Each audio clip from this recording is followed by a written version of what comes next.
একবার শ্রী বিষ্ণু ভগবানের এক ভক্ত ভগবানকে দেখে খুব কষ্ট পেল।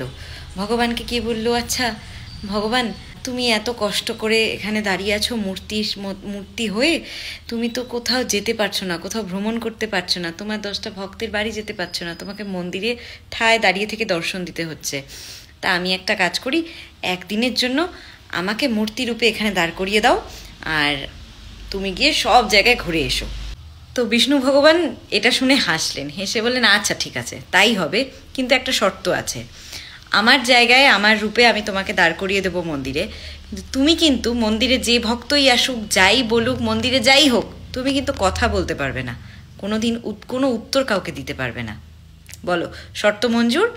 তো ভক্ত রাজি হয়ে গেল, বলল, হ্যাঁ আপনি যা বলবেন আমি সেই মতোই চুপটি করে থাকবো, আমি কোনো কথা বলবো না।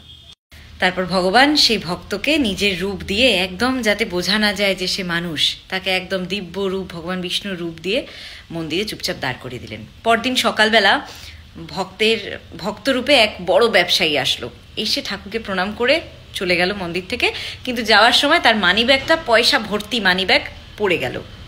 এবার ভক্ত এটা দেখে আর থাকতে পারছে না, নিজেকে ধরে রাখতে পারছে না। তার মনে হলো যে তাকে জোরে ডেকে বলে দিই যে তার মানিব্যাগটা পড়ে গেছে, সে যেন নিয়ে যায়। কিন্তু না, ভগবান বিষ্ণুকে সে কথা দিয়েছে যে সে কোনো রকম আওয়াজ করবে না এবং কারোর সাথে কোনো কথা বলবে না, সে শুধু শুনবে এবং দেখবে চুপচাপ। তো সেই কথা মতোই সে চুপ থাকলো। কিছুক্ষণ পর একজন খুব গরিব দরিদ্র পিতা এলো, যে বাবার সন্তানকে তার খাওয়ানোর এবং পড়ানোর মতন পয়সাটুকু নেই, সে প্রচণ্ড অভাবী, খুবই দরিদ্র। সে ভগবানকে প্রণাম করে বলল, ভগবান তোমাকে আজকে আমাকে সাহায্য করতেই হবে, আমার ছোট ছোট শিশুরা খেতে পাচ্ছে না বাড়িতে, আমার বাচ্চারা। বলে সে যখনই প্রণাম করতে গেল, তার চোখে পড়ল ওই ব্যবসায়ীর মানিব্যাগটা। সে কিন্তু ওই মানিব্যাগটা নিয়ে চলে গেল এবং ভগবানকে অশেষ ধন্যবাদ দিয়ে চলে গেল যে ভগবান, আজকে কিন্তু তুমি আমার ব্যবস্থা করে দিলে, আমার সন্তানগুলো আজকে খেতে পাবে। তারপরে এক নাবিক এলো। নাবিক এসে ভগবানকে প্রার্থনা করে বলল, হে ভগবান, আমি 15 দিনের জন্য জাহাজে যাত্রায় যাচ্ছি, কাজে যাচ্ছি, তুমি আমাকে প্রাণের রক্ষা করো, আমার জাহাজটিকে রক্ষা করো। বলে প্রণাম করে সে বেরিয়ে যাবে, ঠিক তখনই ওই যে ব্যবসায়ীর মানিব্যাগ হারিয়ে গেছিল, সে পুলিশ নিয়ে মন্দিরে এসে ধরলো এবং এই নাবিককে জেলে যেতে হলো, তাকে চোর সাব্যস্ত করা হলো। পুলিশ তাকে চোর ভেবে জেলে অ্যারেস্ট করে নিয়ে চলে গেল। এটা দেখে আর ভগবান বিষ্ণু রূপে সেজে থাকা ভক্তটি সহ্য করতে পারল না।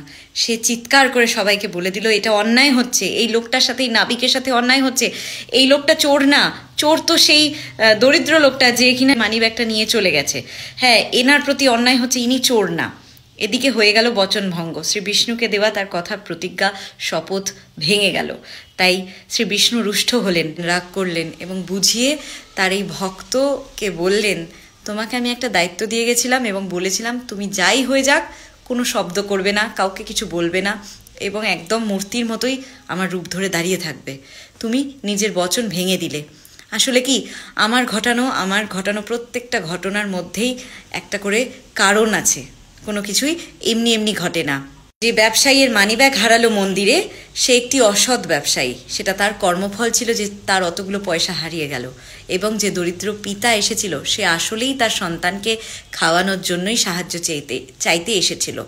দরিদ্র ব্যক্তিটি সৎ ছিল, সে তাই জন্য আমার আশীর্বাদ প্রাপ্ত হয়ে সেই পয়সাগুলো পেল।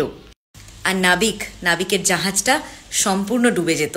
তাই তাকে পুলিশ এসে ধরে নিয়ে গেছে, যাতে জেলে গিয়ে থাকলে অন্তত তার প্রাণটা রক্ষা হয়। ভগবান বিষ্ণু সেই ভক্তকে আবারও বললেন, সবসময় জানবে ঈশ্বর যা করেন মঙ্গলের জন্য, যা হয় ভালোর জন্যই হয়, এমনকি খারাপটাও ভালোর জন্যই হয়। একটা খারাপের পিছনে অনেক অনেক ভালো কারণ লুকিয়ে আছে, যেটা আমরা বুঝতে পারি না।